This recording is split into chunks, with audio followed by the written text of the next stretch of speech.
Hey Terry, what's going on? Hey, what's going on, YouTube? Hey, so today we're inside a 2022 Northwood Arctic Fox, and basically the customer has had some platform issues over the years, over the last few years, and the platform was kind of weak, and so owner got with us, came in, and we ended up, he ended up pulling out the pan for us, and he ended up pulling out the surround for us, and then the owner ended up adding some new wood to extend the platform because it kept breaking on the pan. But during that, the shower, the faucet itself was down here real low.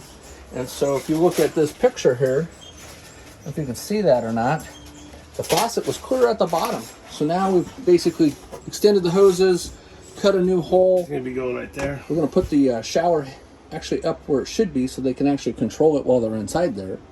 And then so we had to ended up pulling out the refrigerator to gain access to it, do some trim work on the studs that were in here in order so he can put the lines and stuff through to move it up. So anyways, stay with us and we'll show you more as we get closer to being finished with it.